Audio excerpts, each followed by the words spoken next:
Les leçons des cantonales, l'opposition principale bénéficiaire de la loi de décentralisation, invité de ce journal Gaston Defferre, ministre de l'Intérieur et de la décentralisation. Nouveaux incidents en Cisjordanie, un Palestinien tué, plusieurs blessés graves. La navette Columbia est repartie cet après-midi pour un troisième voyage dans l'espace. Les Dupont sont en route, ils ont quitté la Libye cet après-midi. Madame, Monsieur, bonsoir. Depuis hier soir, le pouvoir, les états-majors politiques, les commentateurs et l'opinion publique sont donc confrontés au premier tournant politique depuis le changement de majorité. Le second tour des élections cantonales, vous le savez, a confirmé le premier. L'opposition élargit son emprise sur le plan local. Elle devient majoritaire dans 58 départements sur 95. Les reports de voix se sont mal effectués entre les partis de la majorité et cela avec un taux de participation record pour des élections cantonales. Le Parti socialiste reste le premier parti du pays en sièges et en voix. Le Parti communiste recule. Principale victime de ces résultats aujourd'hui, le franc. Notre devise a faibli aujourd'hui face aux autres devises occidentales. Le dollar a battu son record de vendredi dernier en cotant aujourd'hui 6 francs 24. La Banque de France a dû intervenir pour maintenir le franc dans les limites du serpent européen. Voyons maintenant les nouveaux rapports de force entre les partis politiques avec les résultats définitifs. Philippe Arroir. Voici donc, oui, effectivement, les statistiques définitives des cantonales données par le ministère de l'Intérieur et qui portent sur 2014 cantons. Vous le voyez, la majorité perd 99 sièges, l'opposition en gagne 266. Si l'on consulte un autre tableau, on s'aperçoit pour la majorité que l'extrême gauche avait 4 sortants, 5 élus, donc plus 1. Parti communiste, 242 sortants, 198 élus, moins 44. Parti socialiste, 514 sortants, 509 élus, moins 5. Mouvement des radicaux de gauche, 88 sortants, 61 élus, moins 27. Divers gauche, 78 sortants, 54 élus, moins 24. On s'aperçoit que le Parti communiste perd le plus grand nombre de sièges, moins 44, que le Parti socialiste avec 509 sièges, moins 5, reste le premier parti de France, que le mouvement des radicaux de gauche perd 27 sièges. À gauche, si le Parti socialiste se maintient pas trop mal, le recul à gauche provient surtout des mauvais scores du Parti communiste et dans une moindre mesure du mouvement des radicaux de gauche. Dans l'opposition maintenant, nous voyons que le RPR, 190 sortants, 336 élus, plus 146, l'UDF, 401 sortants, 470 élus, plus 69, divers droite, 329 sortants, 380 élus, plus 51. L'UDF donc gagne 69 sièges. Le plus spectaculaire, sans aucun doute, est la percée du RPR qui conquiert 146 sièges. À signaler que l'UDF constate les chiffres officiels du ministère de l'Intérieur et estime que bon nombre de ses élus ont été classés dans les divers droites. Alors les conseillers généraux se préparent maintenant à ce qu'on appelle le troisième tour, c'est-à-dire en fait l'élection des présidents des conseils généraux qui doit avoir lieu mercredi, Paul Amar. Effectivement, mercredi, Christine, et c'est un vote qui sera très important grâce à la loi de décentralisation, dans la mesure où les nouveaux présidents 82, auront des pouvoirs beaucoup plus étendus, beaucoup plus forts que ceux de leurs prédécesseurs. Et c'était tout l'enjeu de cette élection. Il s'agissait pour les deux camps de contrôler le maximum de départements, d'où l'intensité de la bataille qui a tourné donc à l'avantage de l'opposition. Un rappel sur le rapport de force avant donc cette élection cantonale. La gauche, représentée ici en jaune, couleur claire, détenait 44 présidences. L'opposition, illustrée en vert, couleur plus foncée, tenait 51 présidences. L'écart s'est donc creusé entre les deux camps. La gauche détient ce soir, avant les résultats définitifs de mercredi, 35 présidences, l'opposition 56. La gauche perd dès aujourd'hui la présidence dans 7 départements. Le PS perd la Côte d'Or, la Savoie et la Seine-et-Marne. Les radicaux de gauche perdent l'Eure, les divers gauches perdent la Haute-Saône.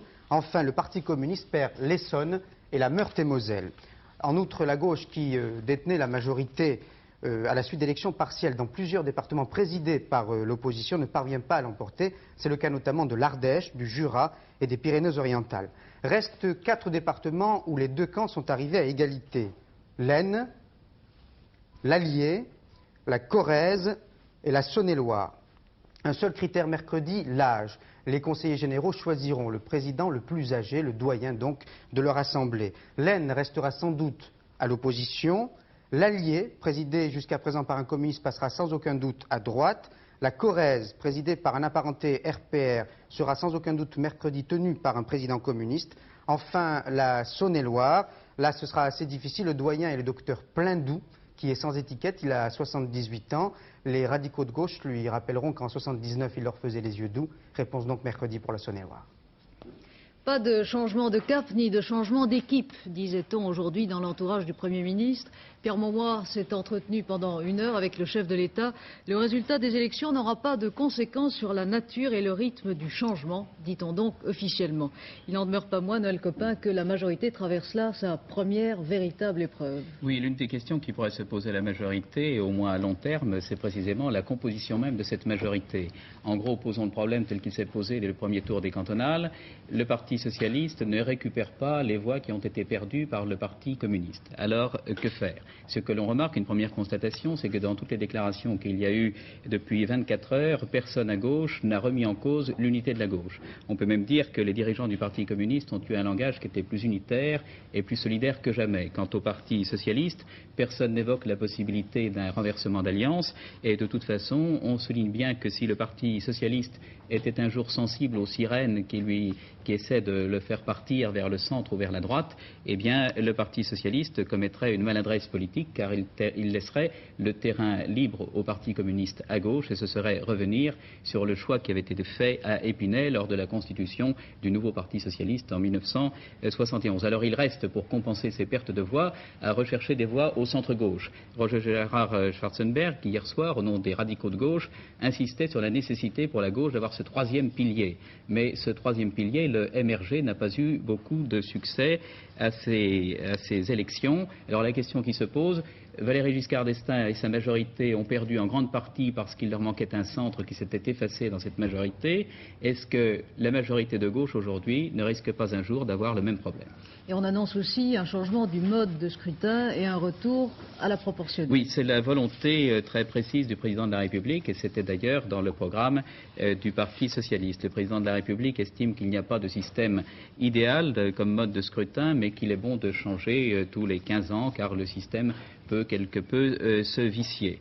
Le Parti socialiste avait bénéficié du système majoritaire aux élections législatives. Il a plutôt été victime de ce système majoritaire lors des élections cantonales, mais le président de la République estime qu'un système proportionnel avec un Parti socialiste qui est autour de 30% de voix et peut-être dans l'avenir, espère-t-il, davantage, serait avec la proportionnelle à l'abri des sautes d'humeur du corps électoral et demeurerait comme une sorte de point de passage obligé de toute solution politique en France. Alors on pense que le président de la République voudrait que ce système soit adopté, le système de la proportionnelle, dès le mois d'octobre pour être en place pour les élections municipales et pour les élections régionales du printemps prochain.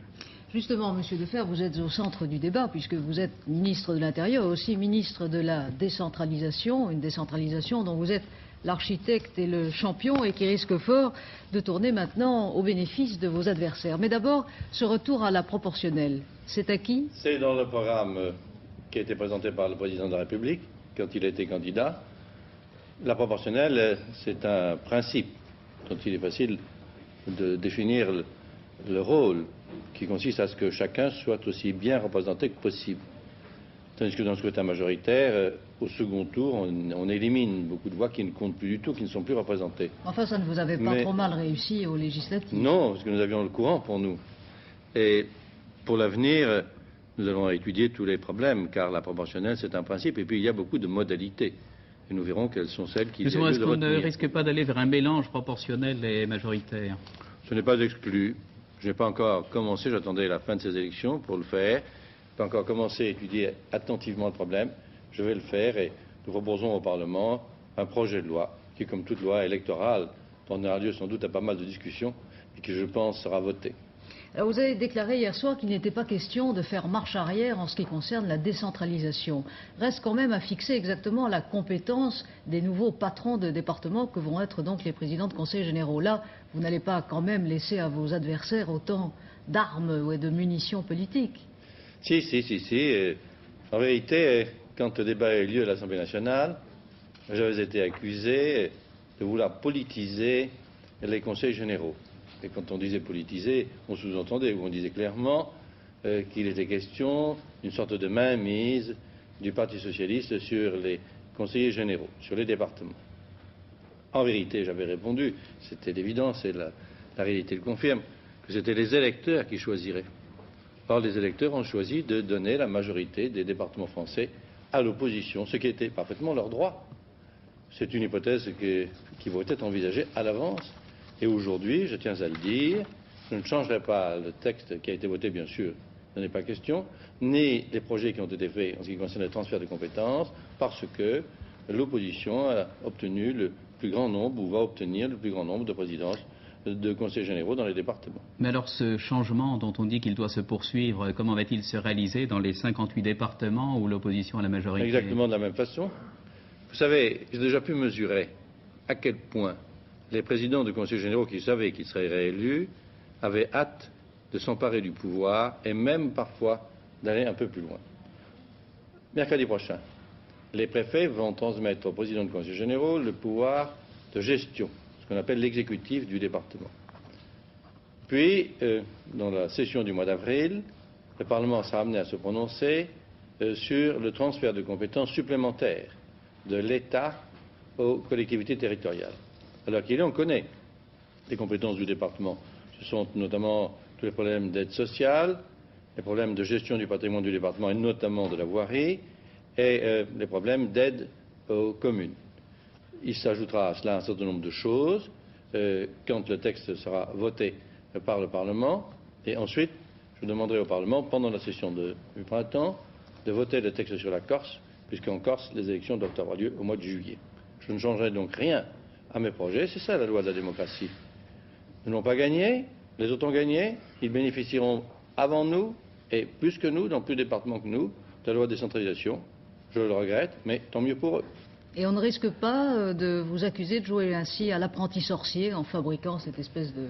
Absolument pas, car le préfet, qui s'appellera le commissaire du gouvernement, et qui restera un préfet, le préfet va disposer à l'avenir de beaucoup plus de pouvoir que dans le passé.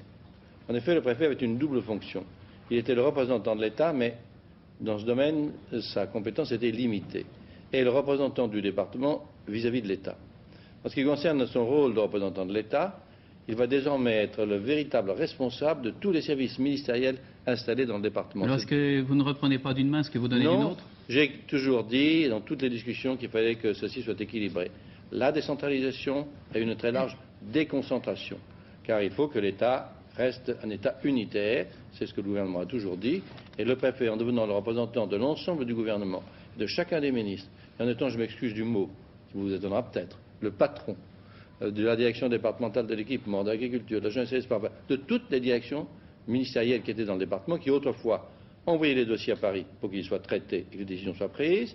Le préfet étudiera les dossiers et prendra les décisions sur place. Il sera un homme fort, puisqu'il représentera l'ensemble des services ministériels. Monsieur Defferre, dans les commentaires de vos amis politiques, une chose m'a frappé, moi et beaucoup d'autres confrères. À les entendre, en somme, ces résultats des cantonales décevants pour vous, c'est en gros la faute aux journalistes. Non. Alors, jusqu'à quand et jusqu'où est-ce que les journalistes vont donc servir ainsi de bouc émissaire? Chère mademoiselle, il est arrivé souvent dans le passé qu'il en soit ainsi. La défaite est mauvaise conseillère. Ceci dit, il est évident que nous sommes obligés de remarquer que la presse écrite, dans sa très grande majorité, dans sa quasi-unanimité, à part quelques très rares journaux, est une presse de droite. Et que la télévision ne nous a pas profité, alors qu'elle profitait à nos prédécesseurs. Elle devrait vous Mais profiter. je vais vous donner mon sentiment. Non, je pense qu'elle doit être objective. Vous devez être libre de vous exprimer comme il convient pour éclairer de façon complète et sans équivoque les téléspectateurs. Mais je vais vous donner mon opinion personnelle. Quand on gagne ou quand on perd une élection, c'est parce qu'il y a un courant. Il y a un courant très fort. Et ce courant, on ne le crée pas dans les quelques jours qui passaient l'élection et très rarement entre les deux tours. Ce courant est le résultat de toute une série de choses. Les journalistes peuvent y contribuer, mais ils ne peuvent pas le déterminer. Bien, Monsieur Defer, en tant que ministre de l'Intérieur, il y a encore deux affaires sur lesquelles nous aimerions avoir votre réaction. L'affaire Lucet et aussi l'affaire des CRS abattus au Pays Basque. D'abord l'affaire Lucet, non pas tellement dans son exploitation politique, mais dans son aspect policier, Paul Lefebvre. Oui, Monsieur le Ministre, l'une des raisons pour laquelle il existe une affaire Lucet, c'est apparemment l'existence de certains oublis qu'on pourrait qualifier de regrettables dans le fonctionnement de la police dès les premières constatations, plutôt les non-constatations puisqu'on n'a pas eu officiellement. Est-ce que vous vous êtes fait adresser un rapport sur le déroulement de cette opération de police et quelle suite pensez-vous donner à ce rapport si tant est que vous l'ayez reçu? L'affaire est entre les mains de la police judiciaire, c'est-à-dire de la justice. Puisque vous savez comme moi que si administrativement la police judiciaire appartient au ministère de l'Intérieur, en fait et en droit, elle est sous les ordres du parquet ou des juges d'instruction. Je n'ai donc pas le droit d'en parler. Je suis navré, Monsieur le Ministre, mais les premières constatations ont été faites par la sûreté urbaine, non pas par la police judiciaire. À la demande du parquet. Dans ce cas-là, pour l'instant, vous n'intervenez pas. Dans ce cas-là, je deviens muet. Dans l'état actuel du malaise, est-ce que vous seriez personnellement partisan pour dissiper ce malaise de l'ouverture d'une information judiciaire? Je crois que des experts ont été commis, j'ai lu ça dans les journaux, je l'ai entendu en vous écoutant. Eh bien, cela dépendra évidemment des conclusions de ces rapports d'experts. C'est habile, Monsieur le Ministre. Monsieur Defer, l'autre affaire, bien sûr, celle des deux CRS abattus samedi au Pays Basque. Vous allez demain aux funérailles de Jacques Bouillet. Son camarade Bernard Roussari est dans un état désespéré à l'hôpital de Bordeaux. L'organisation indépendantiste basque française, Iparretarac, a démenti aujourd'hui toute participation à l'attentat. Pourtant, Philippe Bidard, un militant connu de ce mouvement, est recherché maintenant pour assassinat. Ça vous semble être la bonne piste, ce mouvement-là? Nous avons déjà un certain nombre de renseignements sur ce que peuvent être les auteurs de ce crime. Demain, j'irai présenter les condoléances du président de la République et du gouvernement à la veuve et aux enfants. Et j'ai l'intention, je crois que c'est le moment, je l'ai déjà fait, mais je veux développer ma pensée, de parler du terrorisme d'extrême gauche, du terrorisme d'extrême droite.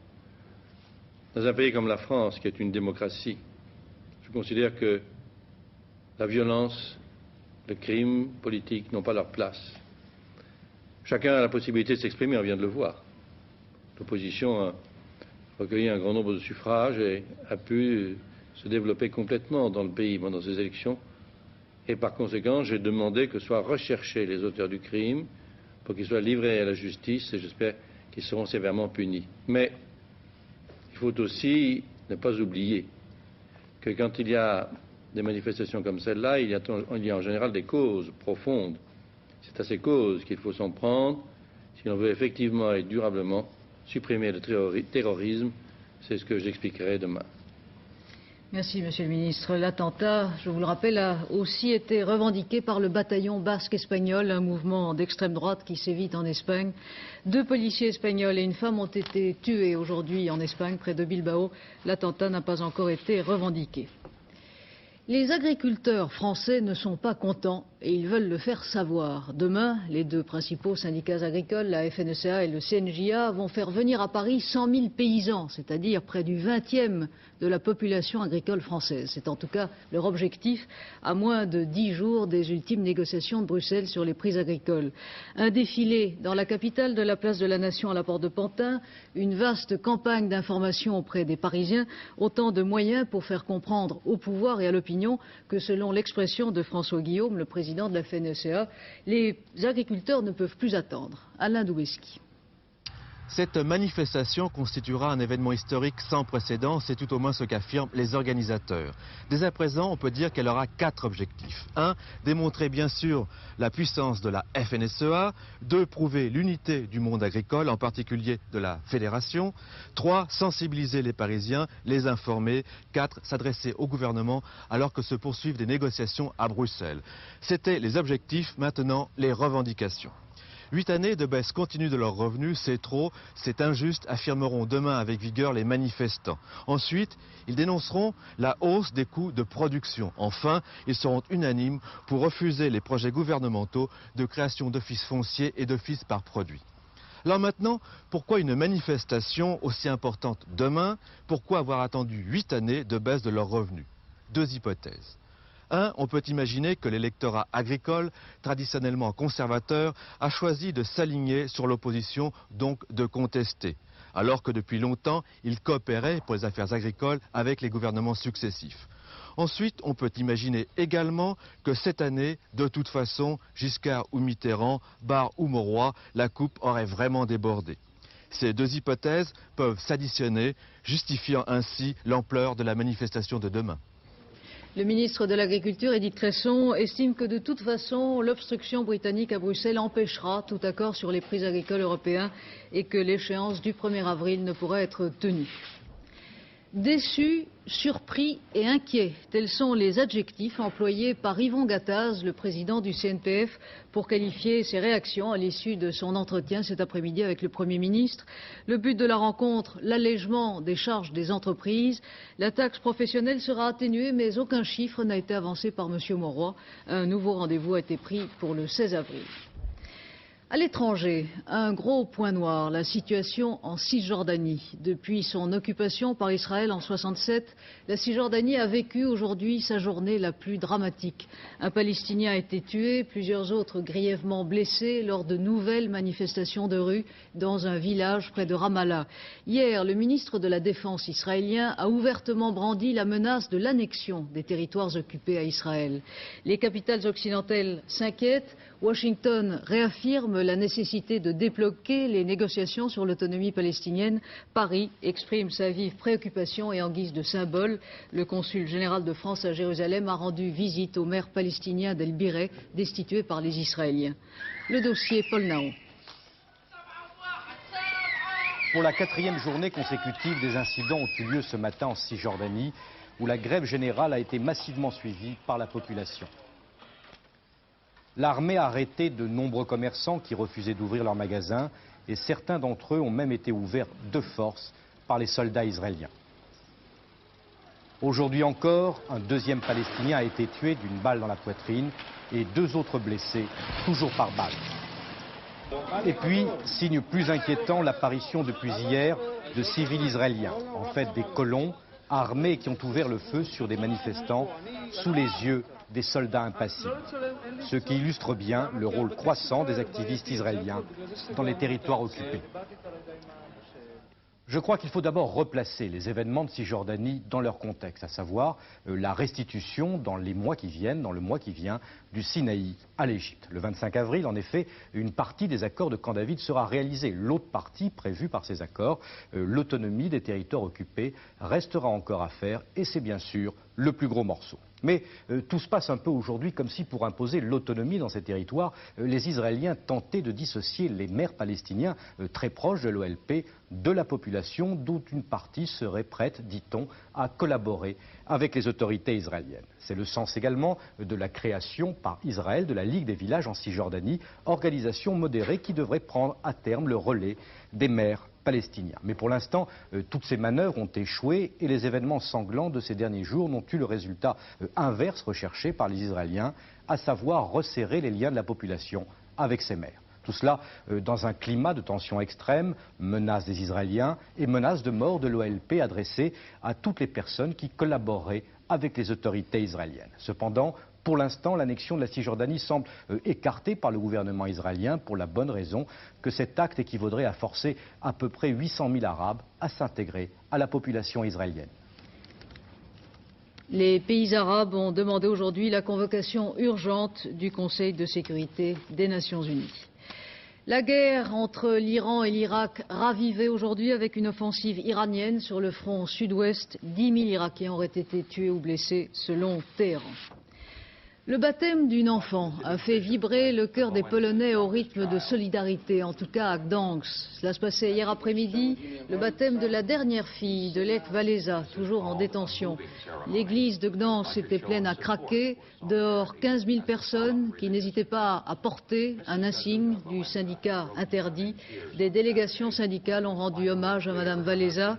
Madame Walesa qui, dans une interview à un quotidien britannique, révèle que les autorités polonaises auraient proposé à son mari d'émigrer.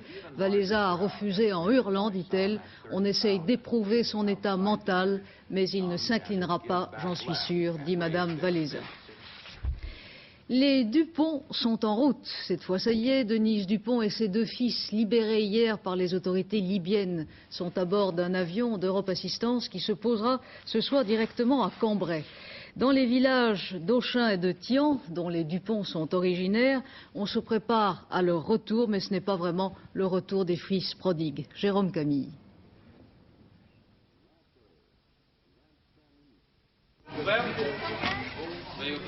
Oui, en fait, ni Thian ni Auchin, les communes jumelles proches de Valenciennes que les Dupont ont quittées il y a 2 ans, ne sont en effervescence. Quoi qu'il en soit, la libération semble avoir eu un effet bienfaisant sur Madame Dupont, qui reconnaît maintenant ses 2 fils, ce qui n'était pas le cas ces derniers temps.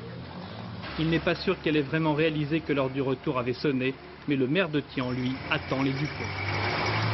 Madame Dupont avait vendu sa maison, alors où ira-t-elle habiter avec ses enfants? Vous savez, pour l'instant, le problème ne s'est pas encore bien posé, puisqu'on sait malheureusement que Madame Dupont et son fils aîné, Alain, malheureusement, sont dans un état de santé assez difficile actuellement, et que par conséquent, ils vont rentrer, évidemment, faire un bilan au CHR de Lille, ce soir d'ailleurs, et que bon, ensuite, certainement que Madame Dupont et son fils aîné seront certainement traités dans un hôpital spécialisé.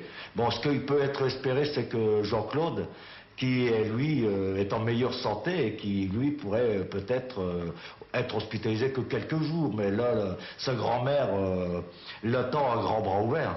Est-ce qu'il y aura une fête dans le village pour leur véritable retour? Non, je ne crois pas, non. Pour nous, il ne s'agit pas de le traiter en héros, en définitive. C'est tout à fait par geste humanitaire qu'on les a sortis de là, et c'est très bien. L'image du jour est superbe, même si elle donne l'impression de déjà-vu. La navette spatiale américaine Columbia a décollé cet après-midi de Cap Canaveral pour son 3e voyage dans l'espace. Elle est partie avec 1 heure de retard, mais tout s'est bien passé, Georges Leclerc. Voici les dernières secondes avant le décollage.